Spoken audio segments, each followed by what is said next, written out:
இடம்பொருள் நேயர்களுக்கு வணக்கம். ஸோ இன்றைக்கி பார்த்திங்க அப்படின்னா இப்போது திரும்பி நமக்கு பாக்யலட்சுமி சீரியலில் கொஞ்சம் லைட்டாக பரபரப்பான காட்சிகள்லாம் ஒன்று மாற்றி ஒன்று வர ஆரம்பிக்குது. இதில் முதல்ல எடுத்தோன்னா இப்போ கோபியை விருப்பேற்றுற மாதிரியே கமலா பேசிகிட்டு இருக்காங்க. நிஜமாகவே ஈஸ்வரி ஒரு மோசமான ஒரு அம்மா மாமியார் தான் நான் எப்பயுமே நினச்சிருக்கேன். இதில் எந்த மாற்றமும் கிடையாது. ஏன்னா அவங்களுக்கு எப்பயுமே தன்னுடைய மனசை என்ன நினச்சாங்களோ அதை சாதிக்கணுங்கிற எண்ணம் தான் ரொம்ப ஜாஸ்தியாக இருக்கும். தான் சரின்னு நினைக்கிறதான் மற்றவங்களும் ஃபாலோ பண்ணணும்னு நினைப்பாங்க. ஆனால் அவங்கள விட பல மடங்கு மோசம் அப்படின்னு தான் ராதிகாவுடைய அம்மா கமலாவை பற்றி நமக்கு தோணும். எல்லாத்தையும் பிரிக்கிறது ஆரம்பத்துலேருந்து பார்த்திங்கன்னா ராதிகா கோபி இனியாவுக்கோ இல்லை செடியான எழில் மேலேயோ பாசமாக இருந்தால் ஒன்றுமே அவங்க தப்பாகவே நினைக்க மாட்டாங்க, நெகட்டிவாகவே இருக்காது அவங்களுக்கு. அவங்க உங்கள் பிள்ளைங்க பாசமாக இருங்க, என் பிள்ளை மேலேயும் பாசமாக இருங்க, நானும் அவங்க மேலே ஒரு அக்கறை காட்டிக்கிறேன். ஆனால் அவங்க பெரிய பிள்ளைங்களால பாசம்லாம் காமிக்க முடியாதனால இவ்வளோ திடீர்னு நான் தான் அவங்க சித்தின்ட்டு அப்படின்னு இருப்பாங்க. ஆனால் அதை கெடுத்து விட்டது கமலா தான். இப்போயும் என்ன பண்ணுறாங்க அப்படின்னு பார்த்தீங்கன்னா இப்போ கோபியோடைய அம்மாவை வீட்டோட அனுப்பிட்டீங்க, அதோட விட வேண்டியதாக கொலகாரி பண்ணிட்டா அப்படி பண்ணிட்டா கொலகாரி இப்படி பண்ணிட்டா அப்படின்னு சொல்லி திருப்பி பேசி கோபியை கோவப்படுத்தி கோபி குடிக்க ஆரம்பிச்சப்பறம் இப்போ நான் அப்படி தான் பேசுவேன், என்ன பண்ணுவேன் நீ, உனக்குலாம் என்னையா மரியாதை, குடிச்சிட்டு வந்திருக்க, என் பிள்ளையை போட்டு இது பண்ணுறீங்க அப்படின்னா ஒரு கட்டத்துக்கு மேலே நான் பொறுமையாக இருக்க மாட்டேன், நான் ஏதாச்சும் பண்ணுவேன், வீட்டை விட்டு வெளில போங்க அப்படின்னா நான் ஏன் வீட்டை விட்டு போகணும், என் பொண்ணு வீட்டை விட்டு நான் ஏன் போகணும் அப்படின்னா அது என் வீடு, அவள் என் பொண்டாட்டி, நீங்கள் இந்த வீட்டில் இருக்க வேணாம், நீங்கள் வந்தப்போ தான் எங்களுக்கு நிம்மதியாக போயிடுச்சு போங்கிறார். எதுக்கு நீங்கள் உங்கள் ஆத்தாவும் சேர்ந்து என் பிள்ளை ஏதாவது பண்ணி கொண்டலான்னு பார்க்குறீங்களா அப்படின்னா பாருங்கள், நான் வரத்துக்குள்ளார இந்த வீட்டை விட்டு நீங்கள் போயிருக்கணும், இல்லைனா உங்களை நான் கொலை பண்ணுவேன் அப்படின்ட்டு கோபமாக பேசிட்டாரு. இப்போ கோபி ஷாக் ஆகிட்டாங்க அவங்க. அதில் வேறு யாரோ ஃபோன் பண்ண வரையா வையா இருக்க கடுப்பு புரியாமல் இடியட் அப்படின்னு சொல்லிட்டு யார்ட்டே ஃபோனை வச்சிடறாங்க. இப்போ அதான் ஷெஃபான்னு தெரில, அவர் கோபமாக கிளம்பி போகிறாரு.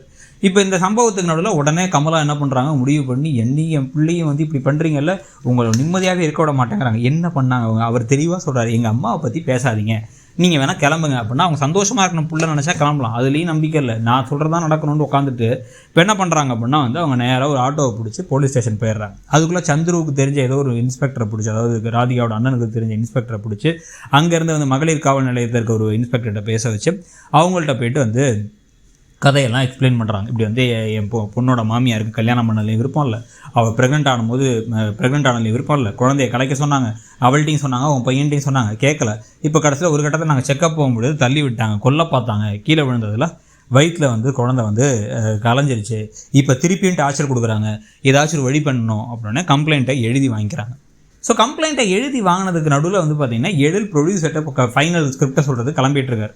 எப்படி போக போகிறீங்க, என்ன பண்ண போகிறீங்க எல்லாம் பேசி அதுக்கப்புறமா கார்லேயே என்ன கொண்டு ட்ராப் பண்ணுறேன்னு செடின்னு சொல்ல, என் பைக் தான் ராசின்னு இவர் சொல்ல, அதெல்லாம் இல்லை நினச்சி காரில் தான் போகணும்னு சொல்ல. இதுக்கு நடுவில் பாக்கியா கால் பண்ணி நீ இது வரைக்கும் எதையுமே வாழ்க்கையில் சொத பண்ணதெல்லாம் இல்லை, எல்லாத்தையும் நல்லா பண்ணுவேன், இதையும் நான் சூப்பராக பண்ணிவிடுவேன், நல்ல செய்தியோடு வா, அவருக்கு பிடிச்சிருக்கு அப்படின்னு சொல்லி கிளம்பி வா அப்படின்ட்டு கிளம்புறாங்க.